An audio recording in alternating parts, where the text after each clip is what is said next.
Fireworks on the Hill this week as House Judiciary Committee members grilled FBI Director James Comey on the Clinton email investigation. Judicial Watch President Tom Fitton joins me now with more. All right, good evening, Tom. Jim Comey is looking worse and worse every time he appears before Congress. And by the time John Jordan got done with him and Trey Gowdy and Goodlatte, I mean, you know, you kind of had to, not that I feel sorry for him by any stretch of the imagination. You have to think the guy's been outsmarted and outlawyered and that his biases are showing. Am I wrong? Yeah, I think he was playing defense counsel for the Clinton camp on the email matter, and that's why the Republicans tore into him.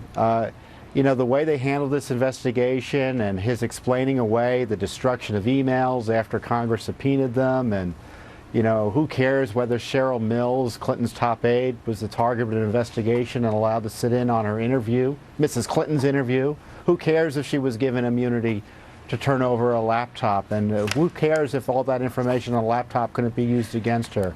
Who cares about any of that? But those are crimes, those are felonies. I mean, and you know, a local prosecutor could charge based upon the evidence that we've seen in these released emails that come out Friday in these Friday afternoon dumps. I mean, it is really disappointing. And in my open, I talked about, you know, I hate to say it, but I think the FBI has been shamed as a result of this politicization of the FBI. But I want to talk. You know, just quickly, they're either the Keystone Cops or they're political. They're not the Keystone Cops. They're not the Keystone Cops. You give out immunity to 5 people, and you don't prosecute anybody, and then you give out immunity to people at both ends of a conversation where, after that conversation, evidence is destroyed. It's disgusting. All right, Tom, you have gotten a lot of information out through Judicial Watch, and there was a federal judge who ordered that Hillary Clinton answer written interrogatories before the election. So you're the one who served the written interrogatories or wrote them. Did you serve them? And has she answered them? And what are they about? Well, our lawyers wrote them, to be clear. We served them in the end of August. They were due September 29th, but her counsel communicated with our lawyers and said they needed 2 more weeks, which we gave them. Of course they needed 2 more weeks. They're trying to get it past the election. So they are due October 13th, and they have to be submitted or sworn to by Mrs. Clinton, so their answers under oath.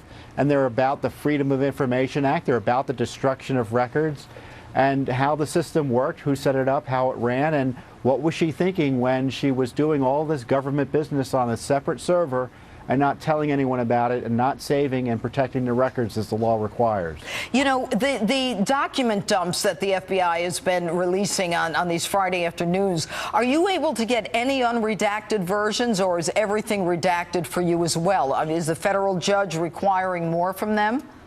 Yeah, we're seeing what everyone else is seeing. You know, the FBI, by the way, was using Judicial Watch documents we had gotten to question witnesses. I mean, that's how bad it is. We'll be getting a Friday dump next week of the FBI emails that they recovered off of the Clinton system that she had tried to delete or otherwise kept from the government on next Friday. So they'll get new Clinton emails from the FBI next Friday or through the State Department. So these Friday dumps are going to be coming through the election. And, you know, it used to work that you could keep bad things secret by dumping them on Friday. Well, thanks to shows like this, it ain't working that well anymore. All right. Tom Fitton, thanks so much for being with us tonight. Thank you, Judge. And we'll be right back with Street Justice.